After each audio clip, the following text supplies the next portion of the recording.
Hey everybody, I'm Wade, Hey guys, I'm Shea. and welcome to Wade and Shea. Yeah, it's one place where we don't let the truth get in the way of a good story, do we, Wade? Oh, never. Well, let me tell you, no, never. No, and let me tell you, I do have a story tonight. So, All right, let's hear it. okay, are you ready for it?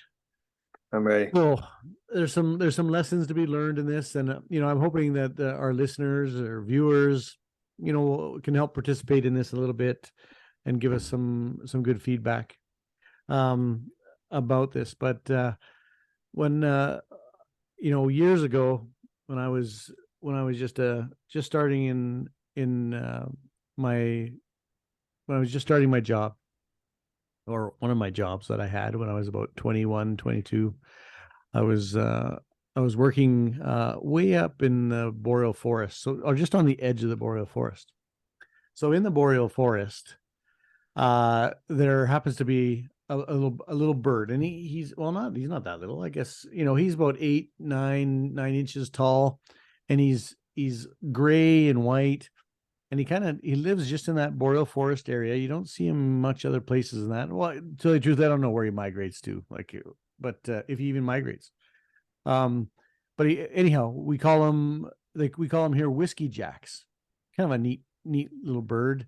Right, Other names for them are gray jay, because they look a lot like a blue jay somewhere, pretty close, not the same size beak. Anyhow, we got these whiskey jacks, and right, you find out they're a curious bird, right? And so what we would do is we would catch whiskey jacks. And now you're saying right. you're saying, okay, Shay, how do you catch a whiskey jack? It's a bird, right? Right? Yeah, Okay. So this is how it goes. So so we'd be sitting in our trucks having our lunch, while we're doing, in between work, we're taking our break, and you'd see a whiskey jack up in the pine trees, and you go, oh, look at that, there's a whiskey jack. And so what you do is you take a piece of your bread from your sandwich, and we would just throw it on the floor or on the ground in front of the truck, and the whiskey jack would come down, he'd fly down, and he'd get on the ground, and he'd eat it, and then he'd fly away. Awesome. And then we would take that another piece of bread, and we'd throw it on the hood of the truck, and then we'd roll up the window and just wait, and he would come out of the trees, he'd fly down, he'd land on the hood, he'd take the bread, and he'd fly away. this, so we would continue. So then you would put it on top of the cab of the truck. You'd put the bread on the cab, roll your window down, put the bread on the cab of the truck, and then you'd wait. And then all of a sudden, wouldn't take long, and you'd start hearing this ding ding ding ding, and you'd be walking on the cab of the truck, take the bread, fly away. And then we would put the bread on the mirror right outside your window, and kind of we leave the window down and leave our arm on the window, and then he would fly down, take the bread, and fly away. How do you catch him still? Well, right. there's no real big trap involved in this. What you do is you would take the bread and you put it in your, I don't know how to show you how to do that. Anyway, we take the bread and you put it between your two fingers, your finger and your thumb and your pointer finger, and you'd hold the bread, and you just hold that. You'd hold that just like this outside the window, and Right. and then the whiskey jack would fly down and land on the hood, and he'd be curious and cautious, and then all of a sudden he would jump down onto your fingers, take the bread, and fly away. Okay, now we got something. We can get him. Yeah. We can touch him, right? Trap is set. Trap is set. Like, we know that he will land on our fingers.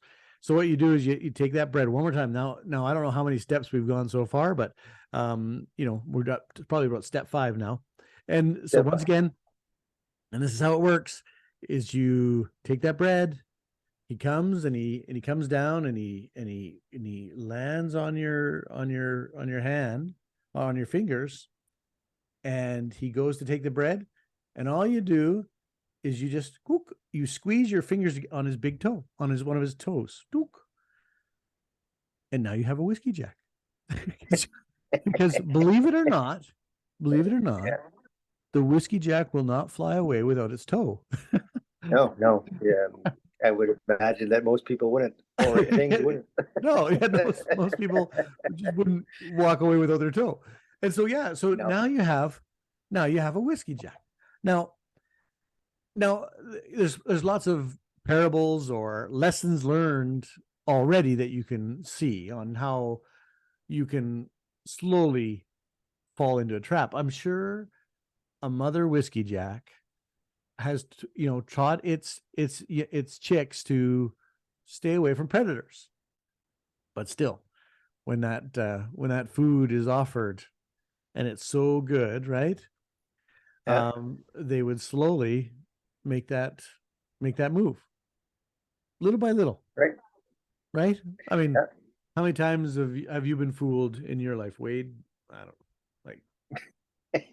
Oh, probably a few times. Yeah, probably a few times. Yeah, where I've you've had been. my I've had my toe, grabbed, and I wasn't walking away without That's right. it. Yeah, you're like, how did I get here? Right? All of a sudden, someone's got you by the toe, and you're like, how in the world did I get here? Right? Okay, Yeah. but I mean, here we go. Now, okay, now that I have a whiskey jack in my hand, and he's not Right. leaving because Your he won't leave your with his very toe. own. Now, what do you do with a whiskey jack? Let me tell you what you do with a whiskey jack once you have one by its toe. What you do is you take that whiskey jack and you grab it with both hands, and you're very gentle because we don't like to harm animals. We No. take this bird and we put it in one of our colleagues' lunch boxes. So we close it into one of the lunch boxes, and at first the whiskey jack doesn't like being in a lunchbox, but once he finds out there's a whole sandwich in there, he's pretty happy. He's, and so here's the thing: you got a whiskey jack, you got him in a lunchbox, you have one of your buddies that doesn't know he has a whiskey jack in his lunchbox, and you Yeah. wait. And so and so you wait and you watch your buddy come across the way, get into his truck. He's taking a break, he's worked hard, and he grabs that lunchbox, puts it on the dash of his truck, opens it up, and out comes a whiskey jack. Well, whiskey jack is free inside the cab of one of your coworkers' trucks. Hilarious. Every time, hilarious. Because now the whiskey jack's like, okay, I've been trapped long enough. I now need to get out of here. And so you got a whiskey jack, and you got one of your coworkers losing their mind together inside of a cab of truck, right? And eventually someone gets smart enough to roll down the window or open the door. It's probably not the whiskey jack, but someone gets smart enough to get the whiskey jack out, right? And then Yeah. all the commotion that happened from that. So hilarious every time to do this. And you know what? Believe it or not, I never tagged them, but I bet you I caught the same whiskey jack a couple times because I was, I was in the same place. I do it again, right? New guy shows up on the job site. I'm like, oh, I wonder if he's had a whiskey jack in the cab of his truck before. You know what? If And he whiskey hasn't. jack gets away with his great big meal, eats the guy's sandwich. You know what I mean? And everyone in the end is laughed a lot, cried a lot, and lots of feathers all over the cab.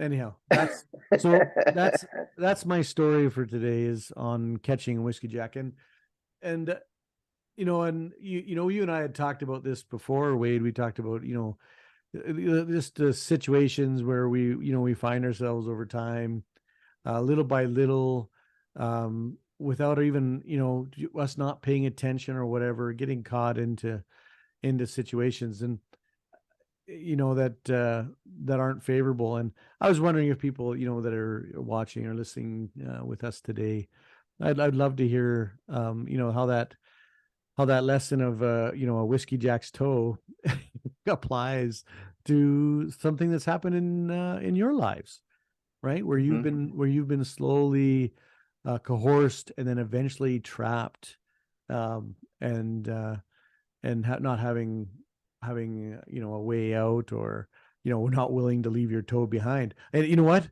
I bet you some people have left their toe behind, right? Right?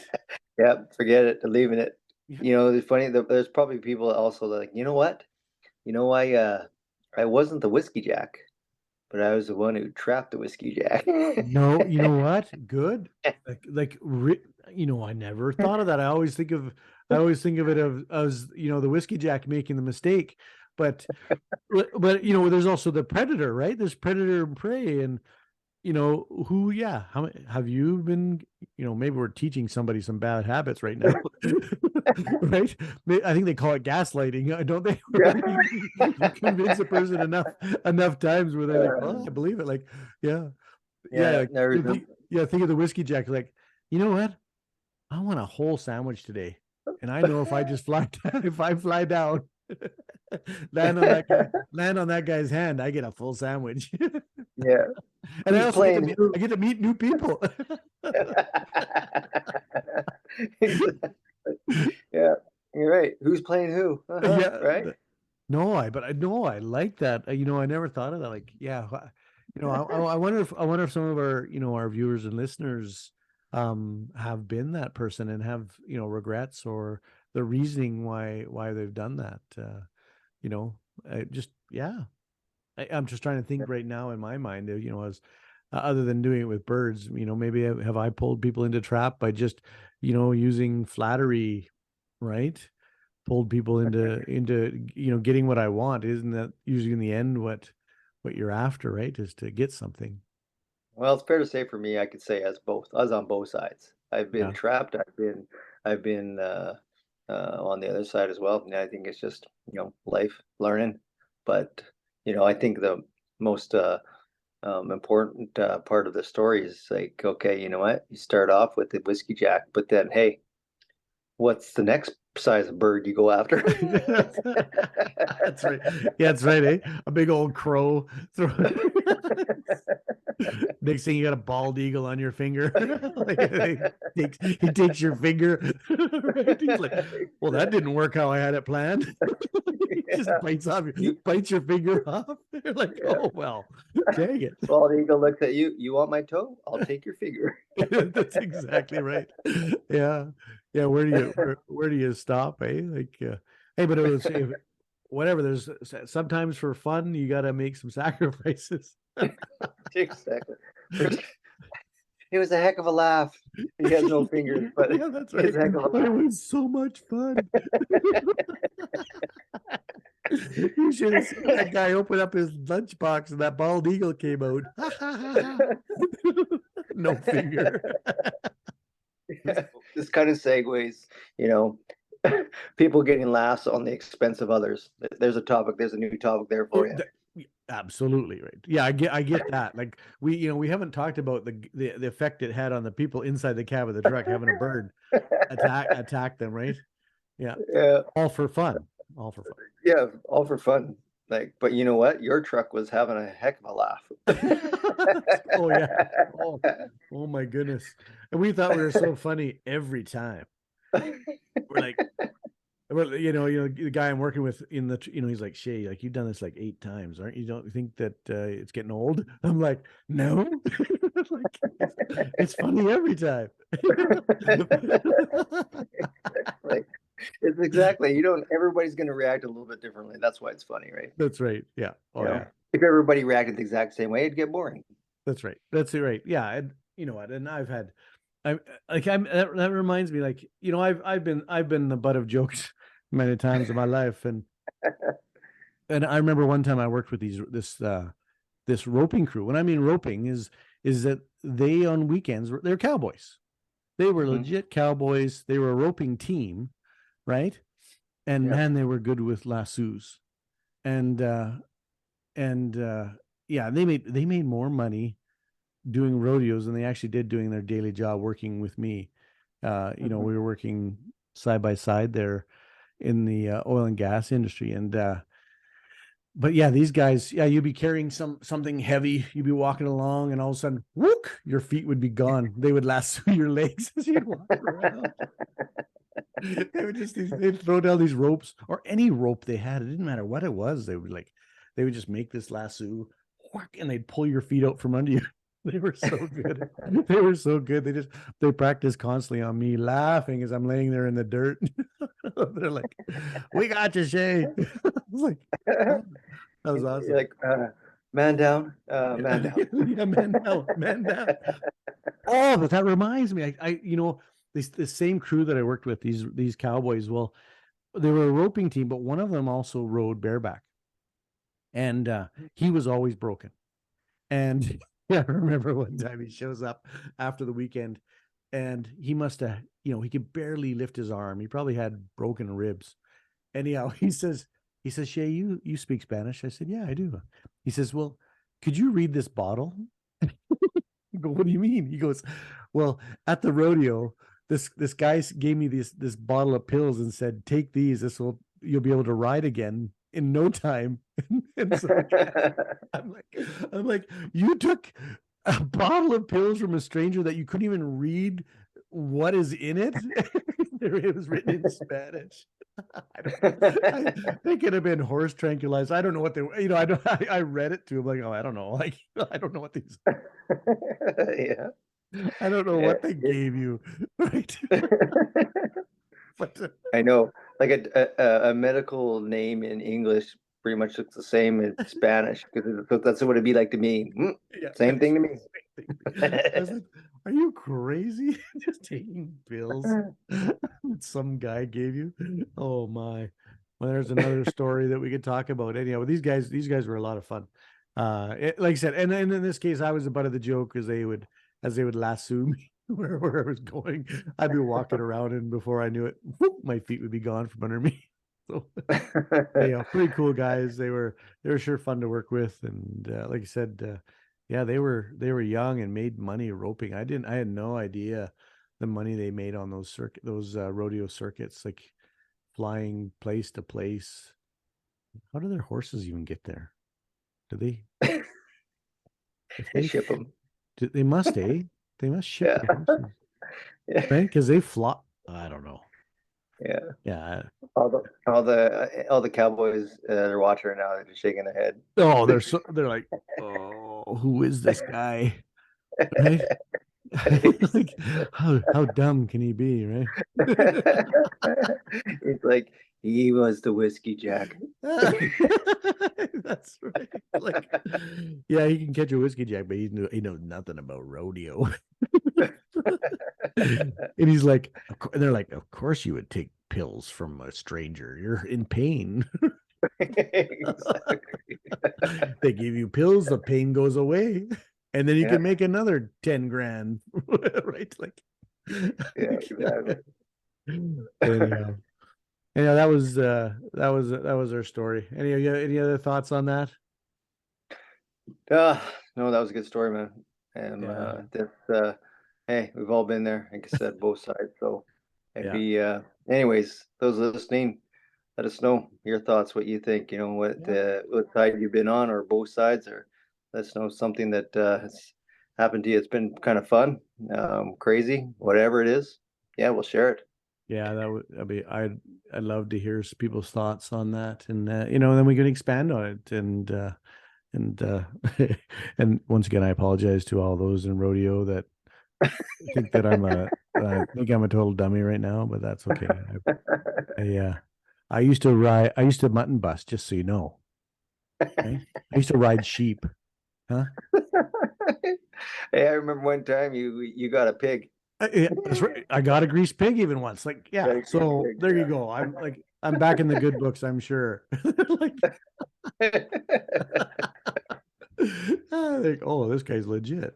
He caught a greased pig and he done mutton busting.